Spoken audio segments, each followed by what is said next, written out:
महाराष्ट्र विकास आघाडी नावाचं जे काही एक नाटक चालू आहे, त्या नाटकामध्ये तुझ्या गळा माझ्या गळा गुंफू आघाडीच्या माळा याचा अर्थ काय? सुप्रसिद्ध कविता भारत आंबेजींची होती, त्याचा अर्थ तर खूप चांगलाच होता, पण त्याचं विडंबन बघायचं झालं तर तुझ्या गळा माझ्या गळा असं करत करत महाराष्ट्र विकास आघाडीचे सर्व पक्ष एकमेकाचा गळा पकडायला निघाले आहेत। काँग्रेसने तर उबाटा गटाच्या विरोधामध्ये मैत्रीच्या लढतीचा ऐलान केला। सांगली सातारामध्ये कोण कोणाच्या विरुद्ध लढणार आहे, कोण कुठल्या पक्षाचा उमेदवार आहे अजून ठरत नाही। वंचितच्या वर आरोपांच्या फैरी झाडण्याचं काम त्या ठिकाणी काँग्रेसही करते आणि त्यामध्ये उबाटा गटही करतोय।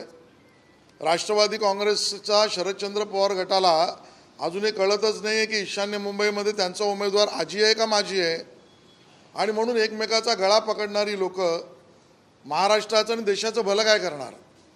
आणि म्हणून एका अर्थाने महाराष्ट्रामध्ये एका अर्थाने हे गळे पकडण्याचा कार्यक्रम हा महाविकास आघाडीच्या सर्व पक्षांचा एकमेकाच्या विरोधातला आहे।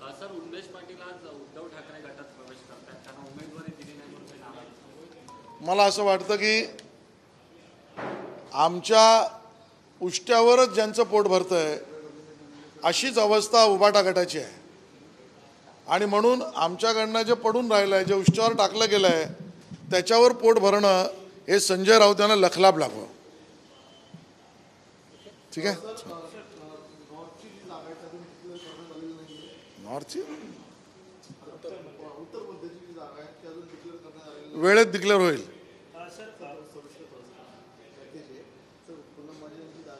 ती वेळेत डिक्लेअर होईल, आमचे नेते नेतृत्व निर्णय करतील।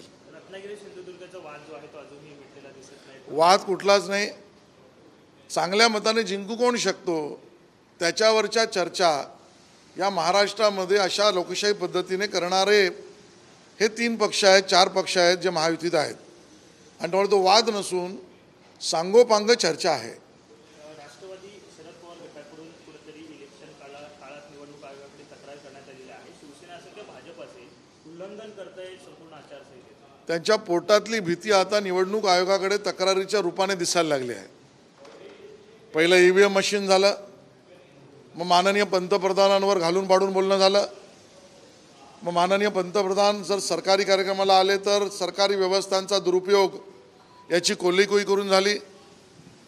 आता त्यानंतर काही निवडणूक आयोगाकडे तक्रार करायच्या असतील तर त्यांना तो अधिकार आहे, पण त्याच्या अगोदर जनता हे पाहते की आता निवडणुकीत जिंकण्याची क्षमताच महाआघाडीत राहिलेली नसल्यामुळे ते हा प्रकार करतायत। बच्चू कडू असं म्हणतात की जागा वाटपावरून शिंदेना कमजोर करण्याचा प्रयत्न केला जातो। मला वाटतं बच्चू कडू साहेबांनी त्यांच्या पक्षात लक्ष द्यावं।